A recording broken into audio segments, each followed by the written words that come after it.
अन्तः प्रविश्य मम वाचमिमां प्रसूप्तां सञ्जीवयत्यखिलशक्तिधरा स्वधाम्ना अन्यास्तहस्तचरणश्रवणात्मकादीन् प्राणन्नमो भगवते पुरुषाय तुभ्यम्।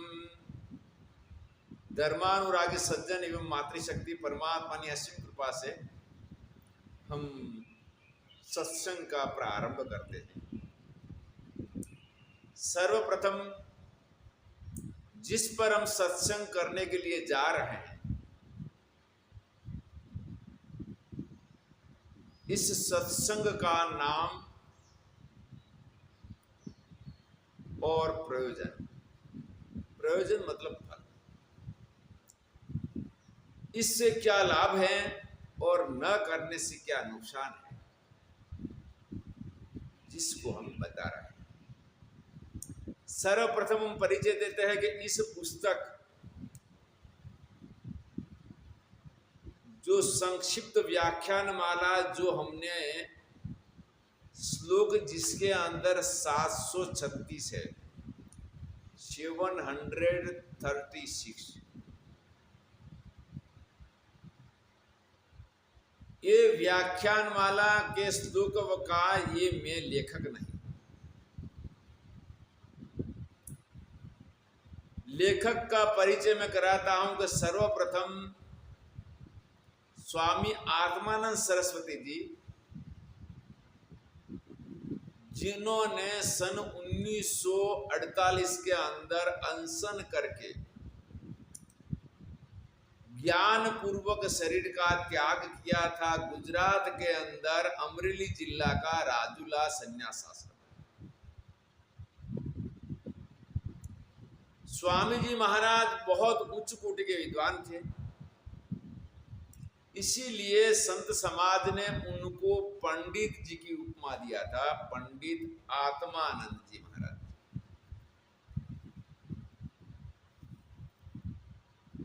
पंडित आत्मानंद जी महाराज को प्रथम एक बुजुर्ग संत, उन्होंने 1200 या 1300 श्लोक का अपना जीवन काल दरमियान अध्ययन करते रहे और श्लोकों का संग्रह वहां पर पूरे प्रमाण के साथ कहते रहे कि स्कंद पुराण, अध्याय, श्लोक, हर श्लोक का पूरा परिचय दिया है। क्योंकि वशिष्ठ जी महाराज ने कहा है कि कोई भी बात युक्ति युक्त मुपादेय वचनाद बालकादपि, जो युक्ति से सहित वाक्य है, हमारे 6 प्रमाण हैं, प्रत्यक्ष, अनुमान, उपमान, शब्द, अर्थापत्ति और अनुपलब्धि। 6 में से कोई भी प्रमाण की युक्ति के द्वारा जो वाक्य कहे, और कौन? छोटा बालक भी। युक्ति युक्त मुपादेय, तो 6 प्रमाण से कोई भी प्रमाण, एक भी प्रमाण के द्वारा अगर बात करता है तो बात प्रमाणित है, और वो छोटा बालक भी क्यों। और जहां युक्ति रहित अयुक्तम तृणमेव तज्य, युक्ति 6 प्रमाण से कोई भी प्रकार की युक्ति बिना कोई भी वाक्य कहा जाए, शब्द भी प्रमाण है। कोई भी वाक्य कहा जाए तो अयुक्तम तृणमेव तज्य वचनम परमेष्ठिनः, ऐसे युक्ति रहित वाक्य चाहे कितना भी बड़ा ऊंचे होदे वाला हो, ऊंची डिग्री वाला हो, समाज के अंदर बहुत प्रतिष्ठित होदे वाला हो, चाहे शिक्षण के अंदर कितनी बड़ी ऊंची डिग्री वाला हो या 2-3 डिग्री वाला भी क्यों ना हो, लेकिन युक्ति रहित 6 प्रमाण से एक भी प्रमाण की युक्ति से रहित वाक्य हो, ये हमारे लिए मान्य नहीं है। और युक्ति के साथ हो तो चाहे छोटा बच्चा भी क्यों न हो, ये हमारे लिए मान्य। तो ये करके संतों ने प्रथम आत्मानंद जी महाराज को कहा कि देखो बेटा, अब मेरा शरीर पूरा होने वाला है, मैंने संन्यास अपनी मुक्ति के लिए लिया है। संन्यास लेके मैंने मेरा जीवन के अंदर ज्ञान को संपादन किया, ध्यान किया, और जो भी मेरे पास में आने वाले थे उनको मैंने मानवता का उपदेश दिया।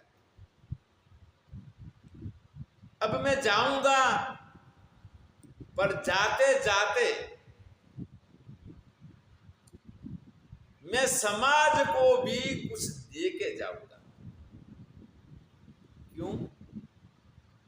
कि ये पंच भौतिक शरीर जो संन्यास मैंने लिया है, वो शरीर पंच भौतिक माता से उत्पन्न हुआ है, माता से बड़ा हुआ है, और संन्यास के बाद में समाज के द्वारा इसकी सेवा हुआ है। भिक्षा भी मैंने समाज से लिया है, सेवा भी अंतिम हमारी अंत्येष्टि तक की सेवा समाज करते हैं।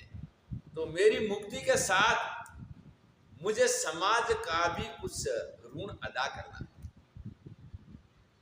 और इसको ऋषि ऋण कहते हैं कि हमें जन्म से ज्ञान प्राप्त नहीं था, ज्ञान हमें गुरुओं से लिया है, तो गुरुओं से जो ज्ञान लिया है वो हम निष्काम भाव से समाज के अंदर इस ज्ञान का सिंचन करें। लेकिन कैसा ज्ञान? युक्ति युक्त। युक्ति युक्त के लिए हमें खुद पढ़ना होगा पहला। युक्ति ऐसे अपने आप नहीं आई, गुरुमुखी पहला पढ़ना होगा, पढ़ने के बाद इसका विचार करना होगा, और विचार करने के बाद फिर भी इसमें कोई शंका हो जाए तो कोई विद्वान महापुरुष के पास जाके इसका समाधान करना होगा, और बाद में समाज के अंदर इस ज्ञान का सिंचन करना होगा। तो स्वामी जी युवावस्था थी, महाराज जी की वृद्धावस्था, कहा था कि बेटा जब भी मौका मिले तो इसका प्रकाशन करना, और आपके लिए भी लाभदायी रहेगा। स्वामी आत्मानंद जी ने भी ये बोध को स्वीकार करके आजीवन अध्ययन किया, और अध्ययन करते करते स्वामी जी की बड़ी उम्र में श्लोक की संख्या हो गई 3021। पूर्वकालीन संत ने भी दिया था, वो भी उनके पास रहा, और दूसरा खुद ने अध्ययन किया, और ये करके स्वामी जी महाराज ने 60 अध्याय बनाए। पहला हमें प्रवचन करने के लिए जब जाना होता तो हमारा मूल शिक्षण तो दर्शन वेदांत है। वेद विभाग, वेदांत विभाग, दर्शन विभाग, साहित्य विभाग, व्याकरण विभाग, धर्मशास्त्र विभाग, राजनीति शास्त्र विभाग, हर विभाग के अंदर 6 साल में शास्त्री होती है, 3 साल में आचार्य होता है, और इसके ऊपर 3 साल की पीएचडी के ऊपर 2 साल की डीलेट डॉक्टर ऑफ लिटरेचर दोनों यूनिवर्सिटी में, संपूर्णानंद और बीएचयू बनारस हिंदू यूनिवर्सिटी, दोनों यूनिवर्सिटी में इस प्रकार पढ़ाई होती है। अब कोई भी व्यक्ति को किसी विषय पर बोलने के लिए जाना है, जैसे कन्यादान के लिए, तो वहां पर ये वेदांत विभाग में या वेद विभाग में इसका श्लोक मिलेगा नहीं, न राजनीति शास्त्र में मिलेगा, और कन्या विक्रह का क्या पाप है ये भी धर्मशास्त्र में मिलेगा, मीमांसा में मिलेगा। तो हर व्यक्ति के लिए हर प्रकार का अध्ययन आजीवन के लिए शक्य नहीं है। तो यहाँ स्वामी जी ने ऐसी हमारे ऊपर कृपा करके दोनों संत ब्रह्मलीन हो गए, जिनका ऋण हम अदा नहीं कर पाएंगे, क्योंकि उन्होंने इतनी बड़ी मेहनत करके हमारे सामने रख दिया। कन्या दान का पुण्य और कन्या विक्रय का पाप का एक साथ क्रमबद्ध अध्याय बना लिया, और वो भी नंबर के साथ। जैसा पुराण में था, स्मृति में था, वैसा नंबर के साथ में मूर्ख किसको कहते हैं और मूर्ख का लक्षण क्यों, लक्षण प्रमाणाभ्याम वस्तु सिद्धि, इसके लक्षण का भी अध्याय बना दिया और एक साथ काफी मात्रा में श्लोक रहे। हमने इसमें से थोड़ा सा चुन चुन के लिया क्योंकि 3021 श्लोक का इतना बड़ा ग्रंथ समाज के लिए, हर व्यक्ति के लिए पढ़ना संभव नहीं था, तो हमने थोड़ा सा लिया, सार रूप में मुख्य मुख्य लिया है। और जो संत, अन्य संत जो प्रवचन करते हैं, जो शास्त्रीय आचार्य नहीं है, शास्त्रीय आचार्य नहीं है और पढ़े लिखे हैं, जो अपने आश्रम बना के वहां परमात्मा का प्रतिदिन मंदिर के अंदर पूजा पाठ करते हैं, जो भी उनके पास भक्त लोग आते हैं उनको मानवता की बात करते हैं।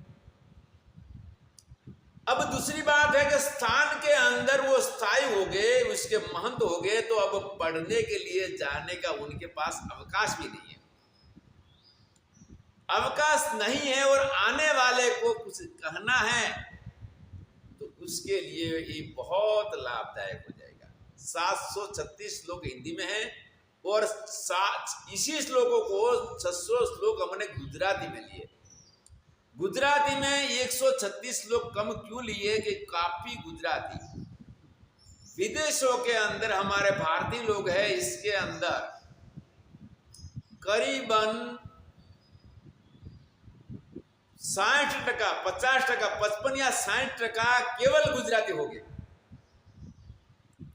मेरी मातृभाषा गुजराती है और मैं वर्तमान में ये विद्या मैंने केवल गुजरातियों से नहीं पढ़ा है, कुछ गुजरातियों से तो कुछ काशी में पढ़ा है और पढ़ाने वाले गुजराती नहीं थे। गुजरातियों के प्रति मेरा कोई पक्षपात नहीं है, पर यहाँ गुजराती व्याख्यान माला को गुजराती में इसका प्रकाशन किया, 600 श्लोक कम, इससे 136 कम, और साथ में जो गुजराती विदेश के अंदर जिनका जन्म हुआ है वो केवल बोलना जानते हैं, बोलना भी पूरा नहीं जानते हैं। जितना गुजराती गुजरात में जन्मे हैं वो जितनी गुजराती बोलते हैं इतना नहीं बोल पाते, पर उनका कम्युनिकेशन हो जाता है, वार्तालाप हो जाता है। तो उनके लिए मैंने वीडियो बनाया, प्रवचन का संपूर्ण गुजराती व्याख्यान माला का वीडियो बनाया और वो वीडियो हमने YouTube पर भेज दिया। विश्व भर के अंदर सभी लोग जहां भी चाहे वहां देख सकते हैं। YouTube पर भेजने के बाद में हमने हार्ड डिस्क में गिरा है जो कंप्यूटर में जाएगा और कंप्यूटर के अंदर से एक पेन ड्राइव लेके कोई मोबाइल और टीवी में भी अगर देखना चाहे अपनी इच्छा के अनुसार तो भी देख सकता है। कोई कार्यक्रम के अंदर इसको रखना चाहता है तो इच्छा के अनुसार वो कार्यक्रम में भी चला सकता है, दोनों कार्य हैं। वो कार्य हमारा गुजराती वीडियो पूरा हुआ। इसमें गुजराती के अंदर व्यसन मुक्त ज्यादा गुजराती हैं, व्यसन कम है, तो व्यसन मुक्ति का 13 वीडियो हमने गुजराती में बनाया। वो व्याख्यान माला से बिन स्वामी सच्चिदानंद जी महाराज दंताली निवासी है, उनकी पुस्तिका जो गुजराती पुस्तिका थी, भारतीय युद्धों का संक्षिप्त इतिहास, इसके ऊपर बनाया। और हिंदी भाषा के अंदर, हिंदी भाषा में व्यसन ज्यादा है तो ये व्यसन मुक्ति का वीडियो इसी पुस्तिका के ऊपर हमने 48 बनाए ज्यादा विस्तार में, जो हर जगह में जाएगा और जाएगा जो सुनेगा इसको अवश्य लाभ होगा। इसमें हमने जाति का कोई प्रतिपादन नहीं किया है क्योंकि हम व्याख्यान माला का प्रारंभ और हमारा व्याख्यान का प्रारंभ के रूप में हमारा दिल को हमने विशाल बना दिया है। हमने ये विशाल ऐसा बनाया कि पृथ्वी हमारी जन्मभूमि है जिसमें भारत की सीमा एक रति बार भी कम नहीं होगी, इतनी रहेगी क्योंकि भारत पृथ्वी के अंदर है। दूसरा ये बताया कि मानव हमारी जाति है, तो मानव जाति में हिंदू, मुस्लिम, सिख, ईसाई, पारसी सारे आ गए। इस मानव जाति हमारी है, ऐसी भावना से हमारा हिंदुत्व में एक हिंदू साधु, हिंदुत्व मेरे राम रोम में भरा हुआ है और रहेगा। जाति है, ऐसा अगर मैं मानता हूं तो हिंदुत्व कम नहीं होगा, बढ़ेगा, मजबूत बनेगा और अंतिम श्वास तक रहेगा। ऐसी भावना से क्या लाभ होगा? हमारे विश्व भर के सारे धर्म के लोगों जिनके साथ हमारी आत्मीयता रहेगी, क्योंकि मानव वो भी है, मानव हम भी हैं, इसमें हमें कोई नुकसान नहीं होगा। दूसरी बात कि हमारे सनातन धर्म में 4 वर्ण की व्यवस्था है। अन्य धर्मों के अंदर एक ही वर्ण केवल मानव है, तो चारों वर्ण भी मानव के अंतर्गत है। इसमें उनकी वर्णाश्रम व्यवस्था की मान्यता जो हमारी है, ये मान्यता रहने पर भी मानवता भाव में ये नष्ट नहीं होगी, रहेगी। और ये हमारा तक है, लेकिन मानवता शब्द के अंदर, मानव भाव के अंदर से भी आगे, अब मानवता हमारा धर्म है, तो सारे हम हिल मिल के आज विश्व भर के लोग एक से दूसरे लोगों देश पर आधारित है। अल्पशक्तिमान जीव का कार्य अपने एक जीव से दूसरे जीव की सहायता बिना चलता नहीं है। कई चीजें ऐसी हैं कि हमें एक से दूसरे देश से लाना पड़ता है, आयात निकास होती है। और कई देश के लोगों के अंदर, कई देश में कई देशों के लोग हैं, जैसे अरब देशों में तेल बहुत निकला, वहां मजदूरों की जरूरत थी। अगर वो मजदूरों को दूसरे देशों से नहीं लाते तो अपने देश वाले अपनी इतनी बिल्डिंग नहीं बना पाते। मजदूर गया, मजदूरी किया तो उनको मजदूरों की जरूरत थी, तो मजदूरों को रोजी की जरूरत थी, ये भी मिल गया। तो यहां पर मानवता हमारा धर्म है, साथ एक सिद्धांत बाकी रखा कि विश्व भर का संपूर्ण मानव है, ये हमारा परिवार है। और परिवार है, इसी प्रकार से हम इस वीडियो के अंदर जहां बनाया है, विश्व भर का सभी मानव जाति को अगर कोई भी प्रकार का नुकसान कहां भी होता हो, मेरे ऊपर कृपा करें, कोई भी धर्म का कोई भी व्यक्ति बताए कि मानवता के अंदर, हाँ भाई हमने तो ये बताया कि हमारा सनातन धर्म के अंतर्गत हमने जो अध्ययन किया है, यही हमें आपके आगे प्रतिपादन करते। पुण्य हमारी एक शर्त के, इसमें मानवता रहित अगर कोई बात किया हो तो हमारे ऊपर बताने की कृपा करें, हम इसका स्वीकार करेंगे और इस भूल को स्वीकार करके इसको दूर करने की कोशिश करेंगे। क्योंकि ये प्रश्न आया था शिकागो के अंदर स्वामी विवेकानंद के प्रति। स्वामी विवेकानंद जी ने सबसे पहले विदेश जाने के बाद चर्च के अंदर वो प्रवचन करते थे। तब हिंदुओं का विदेश में एक भी मंदिर नहीं था। चर्च में प्रवचन करते करते एक बार एक ईर्ष्यालु ईसाई ने वहां पर ऑब्जेक्शन लिया, એટલે विरोध किया। हमारा चर्च है और हमारा चर्च के अंदर एक हिंदू साधु अपने हिंदू मत की बात कर रहा है, बाइबल की बात तो इसने किया नहीं। हमारा पवित्र ग्रंथ बाइबल के बारे में एक शब्द बोला नहीं और अपने धर्म का प्रचार कर रहा है, और वो भी हमारा बनाया हुआ चर्च में। ये कैसा अन्याय, कैसा अत्याचार। दूसरे पादरी जो थे उन्होंने कहा कि भाई शांत रहो, इसने अपने धर्म की बात किया, लेकिन ये बात है कि मानवता रहित नहीं है। ये बात स्वामी विवेकानंद जी के पास में आई तो स्वामी जी ने कहा कि भाई बाइबल तो मैंने पढ़ा नहीं है, और बाइबल का ऊपर प्रवचन करने के लिए तो मुझे कम से कम 1-1.5 साल या 2 साल कम गुरुमुख से पढ़ना पड़ेगा। पढ़ने के बाद में फिर कोई शंका होगा, पूछना होगा, ठीक रूप से मैं बाइबल को 2-3 साल में तैयार करूंगा।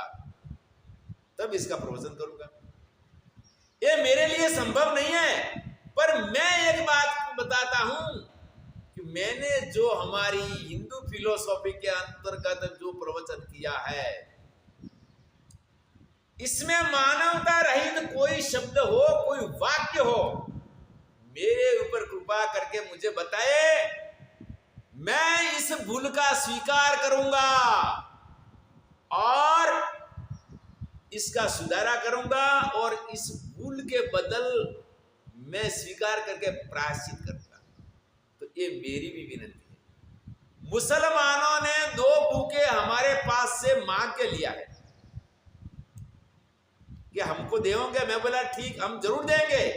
और मुसलमानों को मैं आह्वान करता हूं, अगर मेरे प्रवचन में कोई मुसलमान आएगा, ईसाई आएगा, बुद्ध आएगा, तो सारा हिंदू सभा के अंदर हिंदुओं से इसको ज्यादा सम्मान दिया जाएगा और सभा के अंदर इसको आगे बिठाया जाएगा। आगे बड़े सम्मान के साथ में आना ना आना इसकी खुशी की बात है।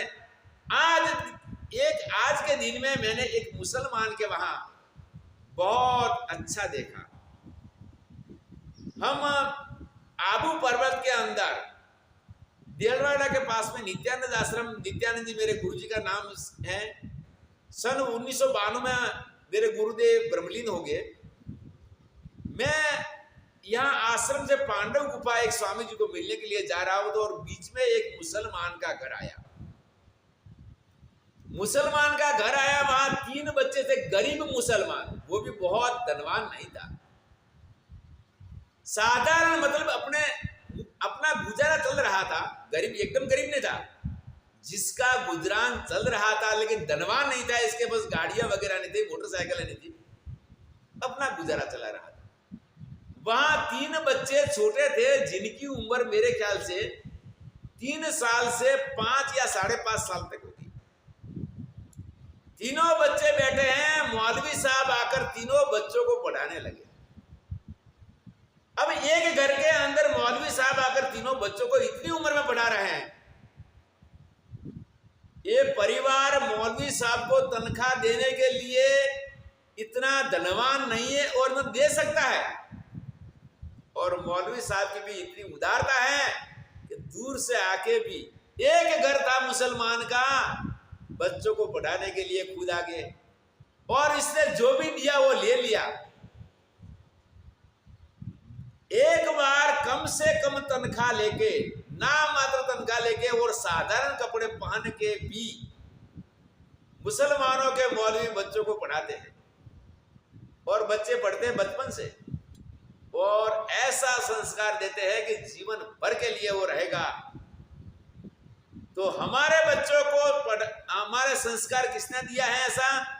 एक दिया पारसियों ने। पारसी बहुत समृद्ध हो गए, और पूरे विश्व में पारसी सिर्फ 2 लाख है, और भारत के अंदर समृद्ध पारसियों के वहां सारी जाति के सारे धर्मों के लोग वहां नौकरी करते हैं। दूसरा बढ़िया संस्कार दिया जैनों ने। जैन, लेकिन जैन एक हिंदुओं की शाखा है, जैन हिंदुओं से भिन्न नहीं है, पर जैनों ने ऐसे संस्कार दिए कि कोई भी जैन वहां संस्कार बिना नहीं रहा। पर एक बात है कि ये जैन मत रहा केवल एक वाणिया जाति तक, और अधिकांश तक इस जैन मत के अंदर 1000 में शायद कोई एकाध व्यक्ति साधु या साध्वी अन्य ज्ञाति का होगा, वरना सब वाणिया हैं। और परिणाम ये आया कि वाणिया समृद्ध हो गए, पूरे विश्व में फैल गए, और सरकार से 40 गुना धन। वाणियाओं की संख्या संपूर्ण हिंदुओं में 1% से नीचे है, समृद्ध हो गए। और लोग दृष्टांत देते हैं, कोई व्यक्ति प्रमाणिक बनता है तो कहते हैं कि ये भाई कैसा का वाणिया जैसा, इतना उनको लाभ हुआ। इसके बाद हिंदुओं में तीसरा संस्कार किसने दिया? तीसरा संस्कार दिया गुरुकुलों के अंदर। आर्य समाज के गुरुकुलों में आर्य समाज ने दिया, स्वामीनारायण के गुरुकुलों में स्वामीनारायण ने दिया, और तीसरा अन्य कोई भी संत ने अपने आश्रमों के अंदर गुरुकुल खोल के बच्चों को वहां पर लौकिक शिक्षा के साथ में धार्मिक शिक्षा देना शुरू किया। धार्मिक शिक्षा देना शुरू कर दिया तो वो बच्चे संस्कारी बने, संस्कारी बनने से सुखी बने और समृद्ध हो गए। और 200 साल हुआ स्वामीनारायण संप्रदाय को। स्वामीनारायण संप्रदाय ने व्यसन मुक्ति का काम किया और संस्कार देना शुरू किया। जो भी उनके टच में आए, उनके संपर्क में आए, वो सारे सुखी हो गए और बहुत अच्छा शांति का वातावरण मिला। स्वामीनारायण संप्रदाय के अंदर संतों की संख्या करीबन 10,000 के आसपास होगी। दूसरे भी संत, ब्रह्मा कुमारी भी संस्कार देती है, स्वामीनारायण देते हैं, आर्य समाज देता है। जो भी संतों ने गुरुकुल खोल के बच्चों को संस्कार दिया, वो बच्चे संस्कारी हुए। पर हमारे बहुत सारे बच्चे ऐसे हैं कि जिनको गुरुकुल की शिक्षा मिली नहीं है, साथ साथ गुरुकुल के अंदर वो जाने के लिए दूर दूर है, उनको न तो शिक्षा मिली है, न उनका परिवार गुरुकुल से वहां परिचित है। अब उनके लिए क्या किया जाए, उनको संस्कारी कैसे बनाया जाए? प्रथम पारसी, दूसरे नंबर में जैन, तीसरे नंबर में आर्य समाजी और स्वामीनारायण। दूसरे भी जो संत है, जितने भी संतों ने बच्चों को शिक्षा दिया, उनको तो संस्कार अच्छा मिला, लेकिन जो बाकी रहे उनके लिए क्या किया जाए वो हम अगले वीडियो में बता रहे हैं। हरिओम।